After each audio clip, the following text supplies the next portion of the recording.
The soft glow of the chandeliers at the St. Vincent's Charity Gala reflected like 1,000 captured stars in the polished marble floor, but for Alara, they illuminated a battlefield. She moved through the glittering crowd, a ghost in a simple navy dress, her every move a silent prayer that the night would be a success. It was her one chance.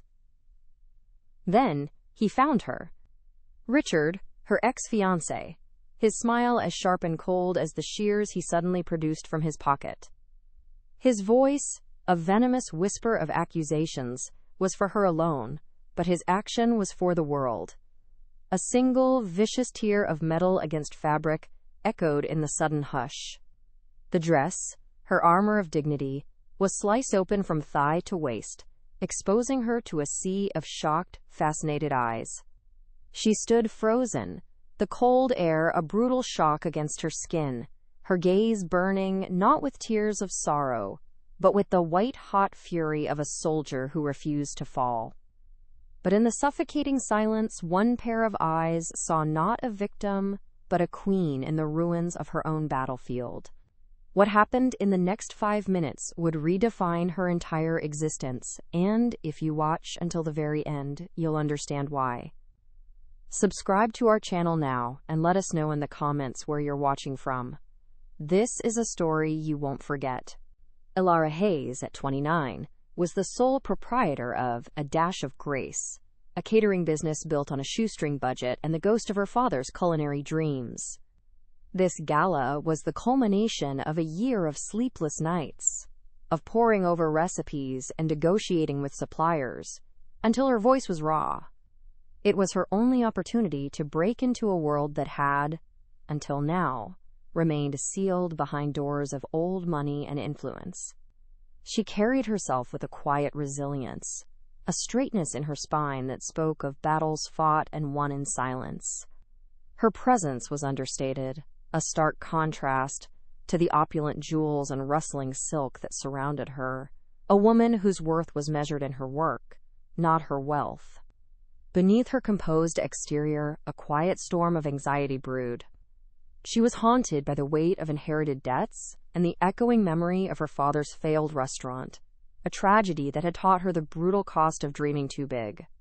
Her solitude was a constant companion, a hollow space in her small apartment that no amount of work could ever truly fill. She navigated life with a fierce moral compass, a belief in fairness and integrity that felt increasingly naive in a city that rewarded ruthlessness. This event wasn't just about business. It was a desperate attempt to prove to herself that her father's legacy and her own quiet strength were not destined for failure. The grand ballroom, with its soaring ceilings and cascading floral arrangements, felt less like a palace of dreams and more like an opulent prison. The polite laughter of Chicago's elite sounded like a language she could never learn, their casual conversations about summer homes and stock portfolios, a world away from her reality of overdue bills and rising food costs. The clinking of crystal champagne flutes was a constant, unnerving rhythm, a countdown to either her triumph or her ruin. She felt the weight of hundreds of gazes, each one a potential judgment on her food, her service, her very right to be there. In this gilded cage, she was an outsider, acutely aware that she was not a guest but a part of the scenery. Her history with Richard was a scar she kept hidden beneath layers of professionalism. He was a real estate mogul who had seen her not as a partner, but as a beautiful acquisition, another asset to display. His affection was a form of control, his generosity, a debt she was always meant to repay with her compliance. Leaving him had been the single most terrifying and liberating act of her life, an escape from a life of suffocating comfort into the harsh freedom of uncertainty. But in his world, a woman who walked away was not brave. She was ungrateful. His presence here tonight was no coincidence. It was a reminder that he believed he still owned a piece of her past and therefore her future. Even before he had approached, a subtle shift had rippled through the room's atmosphere, a change she had registered but couldn't place. It was a sudden cold spot near a shadowed alcove, a momentary dip in the ambient chatter as if the air itself was holding its breath. She had felt a gaze on her back, heavier and more intense than the fleeting glances of the guests. It was a look that didn't assess or judge, but simply watched. She had dismissed it as the paranoia of a high-stakes evening, the jitters of a woman betting her entire future on a single night. She was wrong. It was the silent, patient observation of a predator, and the storm had just begun to break. Chicago was a city that swallowed dreams, and Alara's apartment was a testament to her fight against its appetite. The pre-dawn light filtered through a single, large window, illuminating dust motes dancing over stacks of cookbooks and unpaid invoices. Her life was a carefully orchestrated routine of survival, a silent ballet between her small kitchen and the city's grandest venues. Each morning she would trace the faded photograph of her father, his chef's coat crisp, and his smile full of a hope she now carried like a fragile inheritance. The scent of old paper and lingering spices was the only comfort she allowed herself, a reminder of a legacy she was determined to honor, even if it meant sacrificing every piece of her own peace to do so. This gala was more than a job. It was a prayer whispered into the uncaring wind. The number 7 bus was a world unto itself, a rolling microcosm of the city's weary heart. Alara sat by the window, her reflection a transparent ghost against the passing blur of brick and steel. She watched the faces around her, the tired eyes of a construction worker, the anxious frown of a student buried in a textbook, and felt a profound, aching connection to their shared struggle. These were the people of the city, the ones who kept its gears turning without ever being invited to the party. Her simple, practical uniform, hidden beneath a plain coat, felt like a brand, marking her as one of them. She was an invisible architect of other people's perfect moments, a silent contributor to a world that would never truly see her. Her days were a gauntlet of quiet indignities. In the sterile, stainless steel prep kitchen she rented by the hour, the ticking clock was a relentless master. Suppliers shorted her on orders, knowing she lacked the capital to fight back. Wealthy clients treated her with a polite condescension that was more cutting than outright cruelty, questioning her judgment on flavor pairings or complaining about costs she had already minimized to the bone. She absorbed every slight with a practiced calm, her spine a rod of steel beneath a veneer of professional deference. To show frustration was a luxury she couldn't afford. Each smile she offered was a shield, protecting the fierce, fragile hope that burned within her. The pressure was not just professional, it was a crushing, physical weight. Her father's failed restaurant had left behind a mountain of debt, a financial ghost that haunted her every decision. A single missed payment could trigger a cascade of consequences, threatening to pull her under just as it had him. This constant, low-grade fear was the silent soundtrack to her life. It was in the hollow feeling in her stomach when she chose to buy premium ingredients for a client instead of a proper meal for herself. It was in the way she meticulously calculated every expense, knowing there was no safety net, no one to call if she fell. The gala's paycheck was not for a new dress or a vacation. It was for survival. Her mother, living in a small town 2 hours away, was a source of both love and quiet burden. Their weekly phone calls were a delicate dance of unspoken truths. Alara would paint a picture of progress and success, glossing over the exhaustion in her voice and the gnawing anxiety in her chest. She couldn't bear to add her own worries to her mother's fragile health. She carried the family's hope on her shoulders, a responsibility that felt both sacred and suffocating.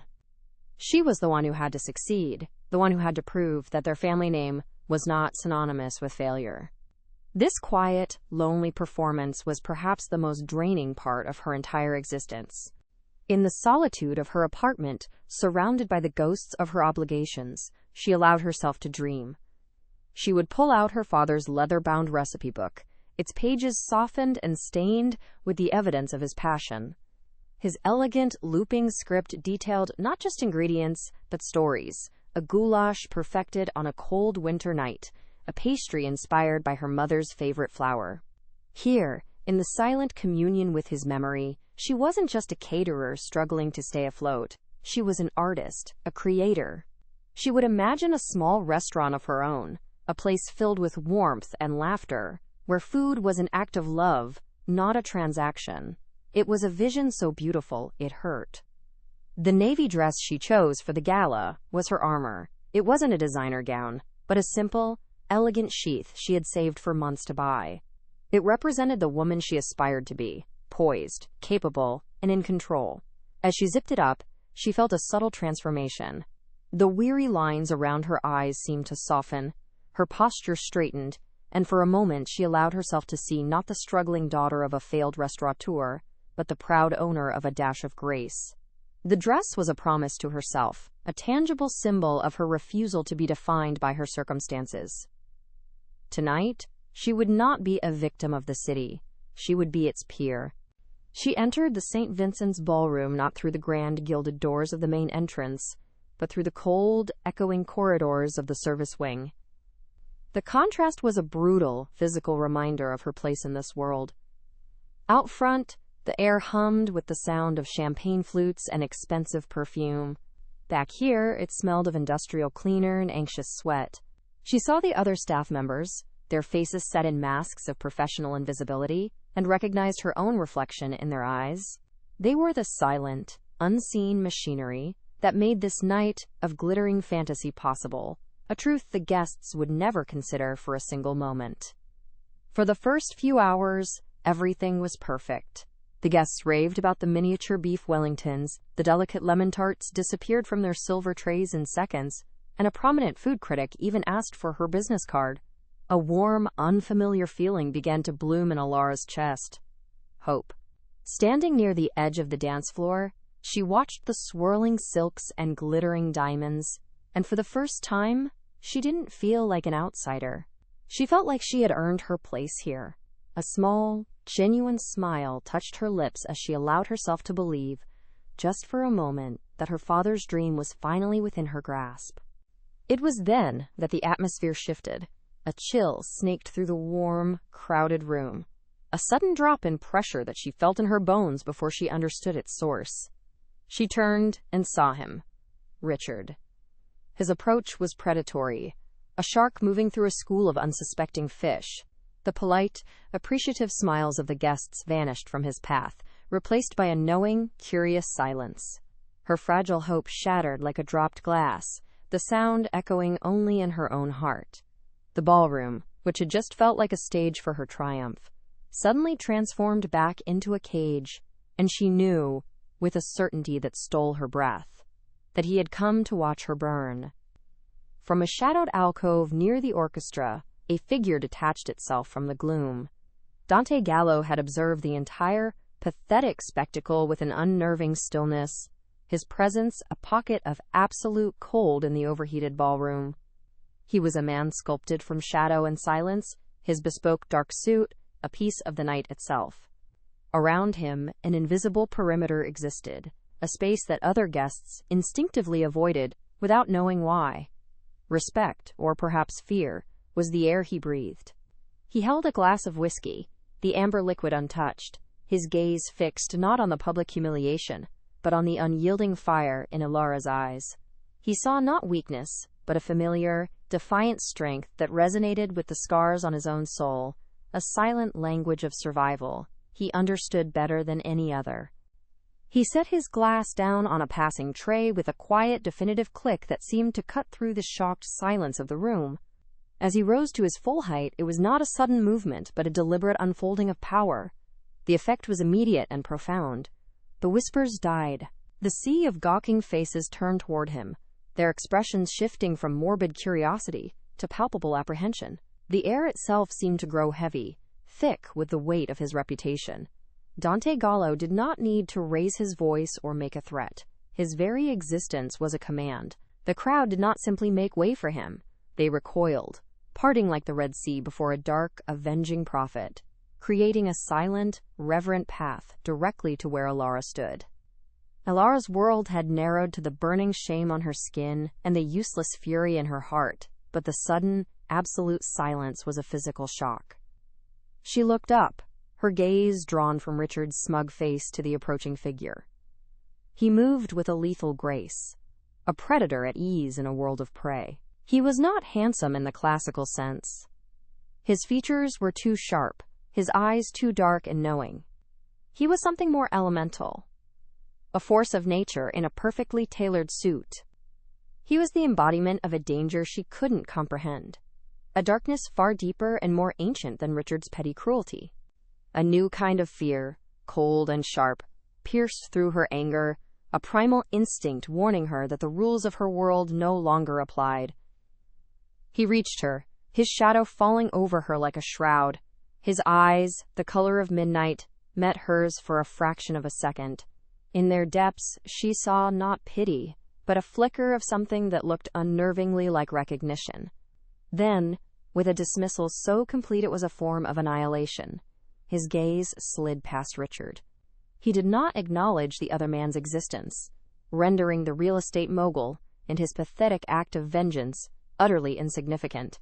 Richard, who had just commanded the attention of the entire room, was reduced to a piece of furniture, a non-entity in the orbit of true power. The silence stretched, becoming a weapon in Dante's hands, a verdict delivered without a single word. With movements that were economical and precise, Dante shrugged out of his tuxedo jacket. The fabric, a dark, rich wool, whispered as he moved. He didn't offer it to her. He commanded the space around her. He stepped closer, and for a terrifying moment, she thought he meant to touch her face, her arm. Instead, he gently draped the heavy garment over her shoulders, covering her exposed side. The warmth of his body still clung to the lining, a shocking, intimate heat against her cold skin. It smelled of expensive cigars, clean linen, and something else entirely, the faint, metallic scent of a coming storm. The jacket was a shield, but it was also a brand, marking her as his. The weight of the jacket was both a comfort and a cage. It settled on her shoulders, heavy with an unspoken claim. Trapped beneath the dark wool and his even darker gaze, Ilara could barely breathe. The chaos of the room, the shocked faces, Richard's sputtering indignation, it all faded into a distant, muffled roar. Her entire universe had contracted to this single, terrifying point of contact, the warmth of his jacket, the intensity of his silent stare. He had not saved her from humiliation. He had simply replaced it with a new, more profound form of captivity. She was no longer a victim on display, but a prize being claimed, and she didn't know which was worse. His voice, when it finally came, was a low rumble that vibrated through the floor, a sound meant for her alone, yet heard by everyone. "You will come with me now." It was not a question or a suggestion. It was a statement of irrefutable fact, a sentence passed by a judge who was also the executioner. The words were devoid of emotion, yet they carried the weight of 1,000 unspoken consequences. They sliced through the last vestiges of her defiance, leaving behind a cold, stark clarity. Her night of ruin was not over. It had just taken a turn into a territory so dark and unfamiliar that she had no map, no compass, and no choice but to follow. He placed a hand lightly on the small of her back, a touch that was both impersonal and possessive. It wasn't a gesture of comfort.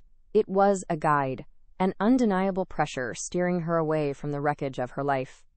As he led her through the silent, staring crowd, she felt like a ghost haunting her own demise. The weight of hundreds of eyes followed them, but no one dared to speak, no one dared to move. She was walking away from everything she had fought for, wrapped in the armor of a man whose name was a legend, whispered in fear. Each step on the cold marble floor was a step further into his world, a world of shadows she was beginning to realize she had just been formally invited into. As the grand ballroom doors swung shut behind them, the sound of the party was instantly cut off, replaced by the echoing silence of the long, empty corridor. But the power vacuum Dante left in his wake remained. Inside the ballroom, the whispers would start, tentative at first, then growing into a frantic torrent. The name Gallo would be spoken with a mixture of awe and terror. Richard stood frozen, the shears still in his hand, his moment of triumph curdled into a public emasculation from which he would never recover. The social order had been violently reasserted, and a clear message had been sent. What belonged, even for a moment, to Dante Gallo was untouchable. In the sterile quiet of the marble hallway, illuminated by the cold light of crystal sconces, Ilara finally drew a shaky breath. The fear was a living thing inside her chest, coiling tightly around her lungs. She looked at the man beside her, his face an unreadable mask of control, and understood that she had just traded a gilded cage for an abyss. His jacket was still warm around her, a tangible link to the most powerful and dangerous man she'd ever met. Her dream of success hadn't just died tonight. It had been reborn as a nightmare, and its dark prince was walking her into the heart of his kingdom. The ride in his car was a journey through a silent, parallel version of Chicago. The city's familiar lights bled into abstract streaks of gold and crimson through the tinted windows, while inside, the world was hushed. The scent of aged leather and something clean and cold, like winter air, filled the space between them. Alara sat perfectly still on the plush seat, the heavy wool of his jacket a tangible anchor in the swirling vortex of her thoughts. He drove with an unnerving economy of motion, his hands steady on the wheel, his profile carved from stone against the fleeting city glow. He didn't speak, nor did he look at her. The silence wasn't empty. It was a dense, living thing, charged with unspoken power, unasked questions, and the terrifying certainty that her life had just been irrevocably fractured. He pulled up to the curb a block from her apartment building, the engine a low, predatory purr in the quiet street. He still didn't look at her. "You should keep the jacket," he said, his voice a low timbre that seemed to vibrate in the enclosed space. It was not a suggestion. Before she could form a reply, or even find her breath to try, he had the passenger door open for her from his console. The sudden rush of cool night air was a shock. She stumbled out, clutching the dark wool around her, and turned to see his car pulling away, without a backward glance, disappearing into the shadows, as silently as it had appeared. She was left on the cold sidewalk, alone with the scent of his world clinging to her, and the impossible weight of a debt she didn't understand. The following days were a slow-motion disaster. News of the gala incident, amplified by social media whispers, had poisoned her reputation. Phones that once rang with inquiries were silent. 2 of her most significant upcoming contracts were canceled with flimsy, polite excuses. Her dream was crumbling into dust, the taste of failure more bitter than she had ever imagined. She hung Dante Gallo's jacket in the back of her closet, a dark sentinel in her small space. Sometimes, in the dead of night, she would touch the fine fabric, feeling the ghost of his warmth, and a terrifying thought would surface. The man who had ruined her was Richard, but the man who truly frightened her was the one who had offered a shield. A week later, she was at the Fulton Market, haggling with a notoriously difficult produce supplier who was refusing to honor a previously agreed-upon price. She was losing, her voice tight, with a frustration she couldn't afford to show. Suddenly, the supplier's belligerent tone faltered. His eyes widened, looking at something over her shoulder. Alara turned. Across the bustling, chaotic market floor, Dante Gallo stood watching them. He was an apparition of tailored darkness against the vibrant colors of the produce stalls. He made no gesture, his expression unreadable, yet his presence was a physical force. The air grew still around her. Their eyes met for a long, breathless moment, a silent acknowledgement across a world of noise and chaos. The supplier, now sweating despite the morning chill, cleared his throat and stammered an apology, suddenly agreeing to her original terms and offering a discount for the misunderstanding. Ilara knew, with a sinking feeling in her stomach, that this was no coincidence. Dante hadn't said a word, yet he had bent the world to his will for her benefit. He was gone as quickly as he had appeared, melting back into the city's fabric. The act was not one of kindness. It was a demonstration. It was a quiet, chilling reminder that his influence was everywhere, an invisible net she was already caught in. She felt a wave of fear mixed with a deeply unsettling flicker of gratitude. She tried to push him from her mind, focusing on the small victory with the supplier, but his shadow lingered. Her world, once governed by clear lines of right and wrong, was becoming a landscape of gray. She had built her life on the principle of earning everything through hard work and integrity, yet her survival had just been secured by an act of silent, coercive power. She hated the feeling of being indebted to him, of being a pawn in a game whose rules she couldn't comprehend. But a more dangerous thought whispered from the darkest corner of her heart. His brutal form of justice felt more real and effective than the polite, backstabbing world she had been trying so desperately to join. Dante found himself drawn to the edges of her life, a silent observer in the shadows. He had his men track her movements, not for control, but for a reason he refused to name even to himself. He watched her on the bus, her face weary but resolute as she stared out at the city. He saw the quiet dignity with which she handled demanding clients, and the gentle way she spoke to her elderly landlord. In her, he saw an echo of a world he had long since abandoned, a world where honor was a matter of character, not of power. Her resilience, the unbroken spirit he'd seen at the gala, was not a performance. It was the very core of her being, and it was a light that both fascinated and tormented him. One evening, he walked into the small, quiet diner where she often spent her late nights hunched over invoices and a cup of black coffee. The place was nearly empty, the air thick with the smell of brewing coffee and loneliness. She looked up as the bell over the door chimed, her eyes widening in surprise and alarm when she saw him. He didn't approach her table immediately, instead taking a seat at the counter, ordering an espresso he had no intention of drinking. He felt the pull, the magnetic force of her quiet strength, and for the first time in years, Dante Gallo felt the foundations of his self-control begin to crack. He was breaking his own rules, and he didn't know why. Finally, he moved to her booth, sliding into the worn vinyl seat opposite her without an invitation. "Your supplier is no longer a problem," he stated, his voice low and even. It wasn't a boast. It was a simple fact. Ilara's hands tightened around her coffee mug. "I didn't ask for your help," she said, her voice trembling slightly but holding firm. "I know," he replied, and the simplicity of his acknowledgement disarmed her. He wasn't looking for thanks. He was simply there. His gaze dropped to the scattered papers on her table, the neat columns of figures that told a story of struggle and perseverance. He saw not a failing business, but a battle being fought with honor.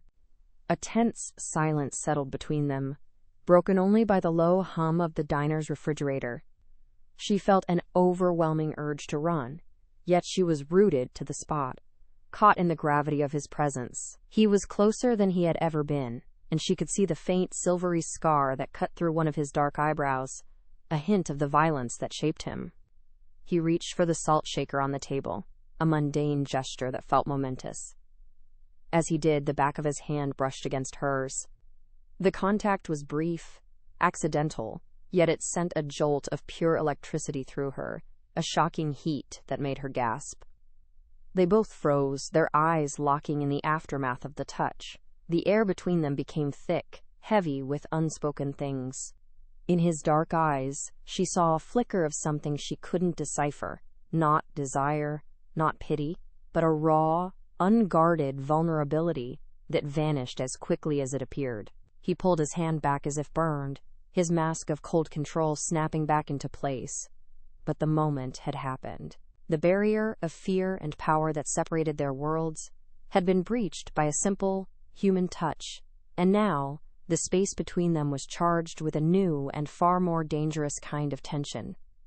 He rose to leave, his imposing figure once again casting a long shadow over her. Before he turned away, he placed a slim, unmarked manila envelope on the table beside her scattered receipts. "This is not a gift," he said, his voice clipped. "It is an opportunity. Your decision." He walked out of the diner without another word, leaving her with the envelope and a heart that was beating a frantic, terrified rhythm against her ribs. She stared at the envelope for a long time, her hand still tingling from his touch. She knew, with absolute certainty, that whatever was inside would be a choice between her soul and her dream. With trembling fingers, she opened it. Inside was not a stack of cash, but a single, immaculately typed document. It was a proposal for an exclusive, long-term catering contract for the executive floor of Gallo Industries, downtown headquarters. The numbers were staggering, enough to not only save her business, but to allow it to flourish beyond her wildest dreams. It was a lifeline. It was also a gilded chain. To accept meant stepping willingly into his orbit, becoming a fixture in his world of shadows and secrets. It meant tying her future to a man whose name was synonymous with fear. The choice was a crucible, testing the very limits of her moral resolve against the primal instinct for survival. She spent a sleepless night wrestling with the contract, her father's hopeful face in the old photograph seeming to watch her with sad, knowing eyes. To refuse the offer was to honor the principles he had taught her, but it would also mean letting his legacy die with her own failing business. To accept was a betrayal of those ideals, a compromise that felt like a stain on her soul. Yet it was the only path to fulfilling the dream he had started. By dawn, exhaustion had led her to a stark conclusion. Principles were a luxury for those who weren't drowning. She signed the contract, her signature a thin, shaky line that felt like a surrender. Her first day at Gallo Industries was like stepping onto another planet. The executive floor was a silent, opulent world of polished marble, dark wood, and floor-to-ceiling windows that offered a god's-eye view of the city. The men she served were quiet, dressed in expensive suits, their eyes missing nothing. They treated her with a detached, formal respect that was more unnerving than any open hostility. She felt Dante's presence everywhere, even when he wasn't there, in the deferential way his name was spoken, in the undercurrent of tension that hummed beneath the corporate facade. She was an outsider, a bird with bright feathers in a cage of sleek, gray predators. He would appear without warning, a silent figure in the doorway of the executive dining room, watching her work. He never spoke to her during these moments, but his gaze was a physical weight on her shoulders. She refused to falter under his scrutiny, moving with a focused, professional grace, her hands steady as she arranged a platter or poured wine. It became a silent battle of wills. She was determined to prove that she was there because of her skill, not his patronage. He, in turn, seemed to be studying her, searching for something, a quiet intensity in his observation that made the air around her crackle with an almost unbearable tension. The act's climax arrived during a private dinner for Dante and a handful of his most trusted capos. One of the men, a brutish figure named Marco, made a crude joke, his eyes lingering on Alara as he spoke of the benefits of having such a classy new caterer. The insult was clear, a territorial challenge aimed at her, but meant for Dante. The room fell silent. The temperature seemed to drop 20 degrees. Dante didn't raise his voice. He simply set his fork down with a quiet, deliberate click and turned his cold, empty gaze on Marco. "She is with me," he said, the 3 words landing with the finality of a death sentence. Marco paled, stammering an apology before being dismissed with a flick of Dante's wrist. He had just publicly claimed her, and in doing so, he had painted a target on her back for every rival he had in the city. He had not saved her from the fire. He had pulled her into the heart of it with him. The air in the executive dining room remained thick with unspoken violence long after Marco had been dismissed. Alara moved with a deliberate, almost unnaturally calm precision, clearing plates and glasses, while the remaining men conducted their business in clipped, low tones. She could feel Dante's gaze on her, a constant, burning pressure at the back of her neck. He had not looked away since he'd spoken those 3 terrifying words. "She is with me." It was not a statement of affection. It was a declaration of ownership, a brand seared into her skin in front of his entire inner circle. She was no longer just the caterer. She was a piece on his board, a symbol. And in this world, symbols were the first to be targeted. The clinking of crystal against crystal was the only sound she allowed herself to make, a fragile shield against the storm raging inside her. Later, the silence of the skyscraper was a hollow, echoing thing. Her shift was over, but the weight of the evening followed her down in the empty elevator, a ghost clinging to her shoulders. The underground parking garage was a concrete tomb, pools of orange light separated by vast expanses of impenetrable shadow. The sound of her own footsteps was a loud, lonely drumbeat against the silence. A primal fear, cold and sharp, began to crawl up her spine. This was the part of the city that existed beneath the glittering facade, a place of damp chill and unseen dangers. She clutched her keys in her hand, the metal teeth biting into her palm, as she navigated the labyrinth of parked luxury cars, feeling like a small, fragile animal in a predator's den. They did not emerge from the shadows so much as coalesce from them, 3 figures blocking her path to her modest sedan. The man in the center was not large, but he moved with a fluid, serpentine grace that was far more menacing. His smile was thin, a bloodless slash in a pale face. She recognized him from news clippings about the city's underbelly, Cormac Riley, a rival whose cruelty was as legendary as Dante's control. "Ilara Hayes," he said, his voice a soft, cultured purr that did nothing to hide the venom beneath. "Dante Gallo certainly has expensive taste." I was just telling my associates that a man's vulnerabilities are often his most beautiful acquisitions. His eyes roamed over her, not with lust, but with the cold appraisal of a butcher eyeing a prime cut of meat. Cormac took a step closer, and his men shifted, cutting off any hope of escape.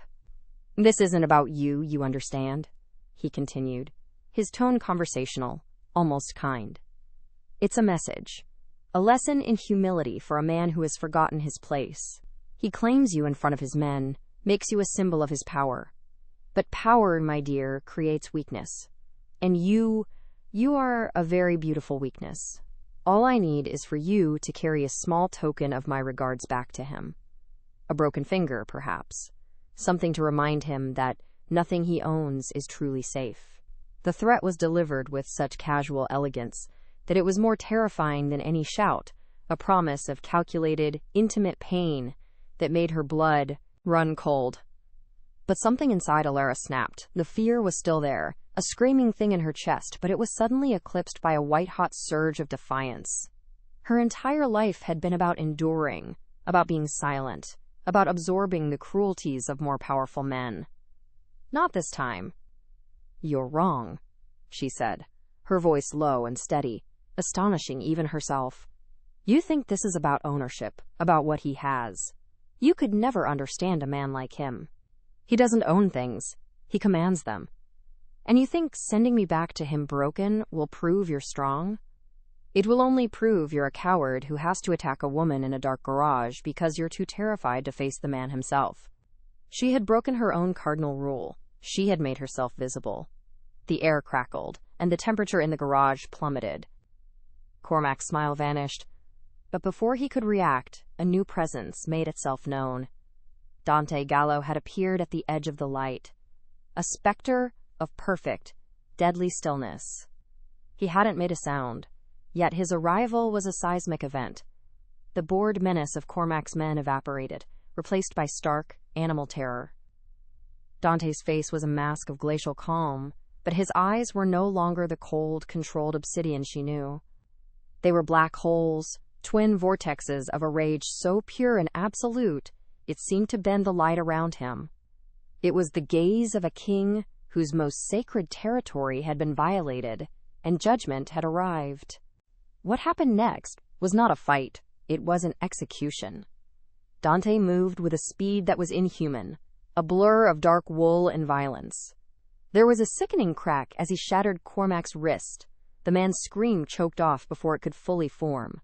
Dante spun him around, slamming him against a concrete pillar, his hand clamped over the man's mouth. "You will not look at her," Dante whispered, his voice a low, guttural sound of pure possession, a promise of annihilation. "You will not think her name. If I ever hear that you have breathed in her direction again, I will erase your entire bloodline from this city." He released Cormac, who crumpled to the ground, whimpering. He didn't even glance at the other two men, who were already scrambling back into the darkness, abandoning their boss without a second thought. In the ringing silence that followed, Dante slowly turned to face her. The monster was still there, lurking just behind his eyes, the aftermath of his rage a visible tremor in his hands. He was breathing hard, the perfect facade of control completely shattered. He took a hesitant step toward her, his gaze locked on her face, searching for something. Revulsion? Fear? He saw the terror trembling on her lips, but he also saw the defiant fire still burning in her eyes, the same fire he had seen at the gala. He reached out, his hand unsteady, and cupped her face. The callous skin of his thumb brushed against her cheek, a gesture of such shocking, desperate tenderness that it stole the air from her lungs. That single, gentle touch was the true climax. It was a collision of two worlds, the brutality of his and the resilience of hers. In that moment, she saw it all. The violence that protected him, the guilt that haunted him, and the profound, terrifying loneliness that encased his soul.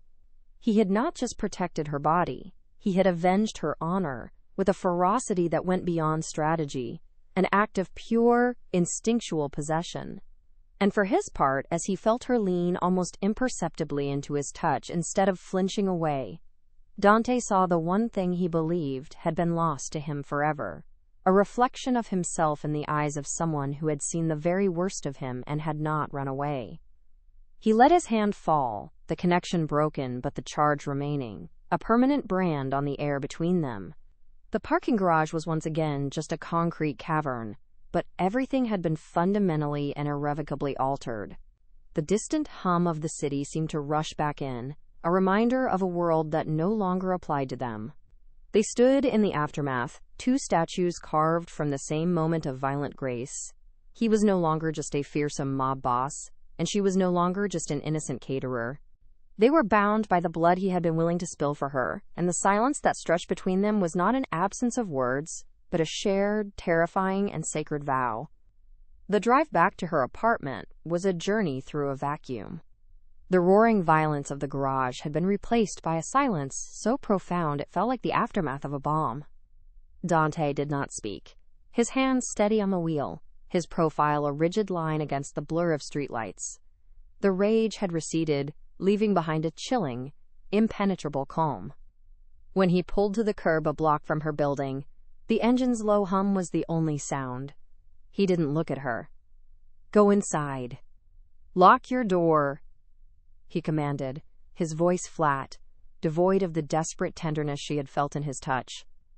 He was already gone, erecting a wall of ice between them before she had even stepped out of the car. He drove away without a backward glance, leaving her on the cold pavement, the chasm between their worlds now a raw, bleeding wound. For the next week, the silence continued. It was a heavy, suffocating blanket that smothered every aspect of her life. She went to work at Gallo Industries, the contract a gilded chain binding her to his world, but he was never there. The executive floor, once humming with his unseen energy, now felt like a mausoleum. His office door remained closed. No one spoke his name. The men who had once watched her with a mixture of curiosity and suspicion now averted their eyes, their deference laced with a palpable fear. She was a ghost haunting a kingdom whose king had vanished, left untouched and utterly, terrifyingly alone. The void he left behind was not empty. It was a loud, screaming absence that echoed in every polished marble corridor and every silent, empty room. In the solitude of her small apartment, she replayed the events of the garage over and over, each viewing a fresh torment. She saw the monster in his eyes, the brutal efficiency of his violence, and a tremor of fear would run through her. But then she would feel the ghost of his thumb on her cheek, a touch so gentle, so full of a pain that mirrored her own, and her heart would ache with a feeling too complex to name. He was a killer who had protected her, a tyrant who had shown her a moment of pure, unguarded vulnerability.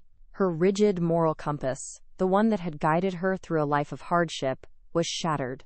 She was adrift on a dark sea, and the only lighthouse she had ever seen was the terrifying glow of his rage. The consequences of that night rippled through the city's underworld, silent and deadly. Cormac Riley and his top lieutenants simply vanished, erased from the landscape as if they had never existed. Dante Gallo was reasserting his dominion, not with loud proclamations, but with the chilling finality of an apex predator culling the herd. It was a brutal, necessary act of war, and its sole purpose was to build a fortress of fear so high and so thick that no one would ever again dare to think of Alara Hayes as a weakness. He retreated into the darkest version of himself, embracing the cold isolation of his throne, because it was the only way he knew to keep the one fragile, beautiful thing in his world safe from the monsters, including himself. Her days at Gallo Tower became a strange, lonely pantomime of success. Her business was thriving, her invoices paid on time, her reputation in the corporate world now sterling. But it was all a lie. She was not a successful entrepreneur. She was a protected asset. The other staff moved around her with a careful, almost reverent distance. She was treated like a sacred object, something to be admired from afar but never approached, never engaged with on a human level. She would arrange platters of delicate canapes in the vast, empty boardroom, the long, polished table reflecting her solitary figure a dozen times over. She had never felt more isolated, a queen of a silent, empty castle, crowned with a fear she had not earned. Rain became the soundtrack to her solitude. It fell for 3 straight days, a gray curtain that separated her from the rest of the world. She would stand at her apartment window, watching the drops trace frantic, meaningless paths down the glass, blurring the city lights into a watercolor of melancholy. The ticking of the clock on her wall was a slow, deliberate torture, each second a measure of his continued absence. The city, which had once represented a world of opportunity and struggle, now seemed like a vast, indifferent ocean, and she was a tiny island, completely cut off from the shore. The loneliness was a physical weight, pressing down on her chest until it was hard to breathe, a constant ache for a presence that was both a terror and a comfort. One evening, while folding his jacket to place it in a protective garment bag, her fingers brushed against a small, stiff spot on the dark wool of the sleeve. She held it up to the light. It was a single, dark crimson stain, no bigger than a teardrop, almost invisible against the black fabric. It was his blood, or Cormac's. The origin didn't matter. It was a tangible piece of the violence he had unleashed for her, a stark, physical reminder of the price of her safety. She traced the rough texture of the dried blood with her fingertip, and a wave of dizziness washed over her. The jacket was no longer just a shield. It was a relic, a sacred testament to the moment his darkness had risen to defend her light. That small, dark stain became a catalyst. The chaotic storm of fear and confusion in her mind began to settle, solidifying into a painful, crystalline clarity. He had not abandoned her. He had quarantined her. His brutal world was a contagion, and he was keeping her isolated from it in the only way he knew how. His distance was not a rejection. It was the highest form of protection he could offer. He had seen the quiet strength in her, the moral core he himself had lost long ago, and he was willing to become a monster in the shadows to ensure that her light was not extinguished by his world. The realization did not lessen the pain of his absence, but it transformed it into something she could bear, a shared sacrifice. A news anchor's voice on the small television in her kitchen cut through the silence one night, reporting on a, quote, sudden and dramatic restructuring of criminal enterprises along the city's industrial waterfront. The report used vague terms like power vacuum and internal disputes, but Alara heard the unspoken truth between the lines. She was listening to the official obituary of Cormac Riley's organization. She was the epicenter of an earthquake she had never meant to cause, the silent, unseen reason for a war waged in the city's darkest corners. The weight of that knowledge settled deep in her bones. Her life was no longer her own. It was inextricably linked to his, a fragile thread in the violent tapestry he commanded. She turned off the television, plunging the room back into silence. Standing at her window, she looked out at the rain-slicked streets, at the endless, indifferent flow of headlights. Nothing had changed, and yet everything was different. The phone would not ring. A dark, sleek car would not appear at her curb. There was only the quiet hum of the city and the heavy, palpable silence between them. It was a silence filled with the echo of a broken wrist, the memory of a gentle touch, and the weight of all the words they could never say. The silence was no longer empty. It was a space filled entirely by him, a permanent ghost in the architecture of her new life. Months bled into a season, and the silence from Dante Gallo became a permanent feature of Alara's new reality. A dash of grace was no longer a desperate gamble, but a quiet triumph, her name now whispered with respect in the city's most exclusive circles. She moved through this world of success with the same silent dignity she had always possessed, but a profound melancholy had settled deep within her bones. Every perfectly plated dish, every satisfied client, was a testament to a victory that felt strangely hollow. His protection had given her the freedom to build her dream, yet his absence was a constant, invisible cage. She was a queen in a kingdom of her own making, but she ruled it alone, haunted by the ghost of the man who had crowned her from the shadows and then vanished completely, leaving only the memory of his violence and his tenderness. One crisp autumn afternoon, a courier delivered a small, unassuming box to her apartment. There was no return address. Inside, nestled on a bed of black velvet, was a single, old-fashioned iron key, its surface worn smooth with time and use. It was heavy in her palm, a relic from another era, and it radiated a cold familiarity that made her heart ache. She knew this key. It was the original key to the Gilded Spoon, her father's restaurant, the one he had clutched in his hand on the day the bank foreclosed, the one she believed had been lost forever. A single, typewritten address was on a card beneath it, the address of her greatest failure, the place where her family's dream had died. There was no note, no explanation, only the silent, undeniable summons of her own past. She drove there in a trance, the key a cold weight in her pocket. The neighborhood had changed little, but the storefront that had been boarded up for a decade was now different. The faded sign was gone, replaced by a simple, elegant pane of glass. The door, once scarred and chained, was freshly painted a deep, welcoming navy blue. With a trembling hand, she inserted the key into the lock. It turned with a smooth, silent click. She pushed the door open and stepped inside, her breath catching in her throat. The smell of sawdust and old grief was gone, replaced by the clean, hopeful scent of fresh paint and polished wood. The space was not an empty shell. It was a perfect, intimate restaurant waiting to be born again. Sunlight streamed through the clean windows, illuminating a space that was both a memory and a promise. A small, gleaming new kitchen stood where her father's old, battered equipment had once been. Simple wooden tables were arranged just as she had always imagined they would be. On the polished surface of the new bar, a single manila envelope lay waiting. Inside was the deed to the building, free and clear, legally transferred to her name. Beneath it was a small, crisp, white card. On it, in the same clean, anonymous typeface as the address, were two simple words that shattered her heart and then rebuilt it anew. For Grace. It was her business, her essence, the one thing he saw in her that the rest of the world had always overlooked. She looked up, her vision blurred with tears she refused to let fall, and saw him. Across the street, parked in the shadows of an old oak tree, was his car, a dark, silent vessel in the afternoon sun. He was behind the wheel, a silhouette against the light, watching her. He made no move to get out, no gesture of acknowledgement. Their eyes met across the distance, a silent, profound communion that transcended words. In his stillness, she saw it all. The apology, the explanation, the farewell. He had not bought her a future in his world. He had used the full, terrifying force of his power to give her back her own past, cleansed and made whole. He had not claimed her.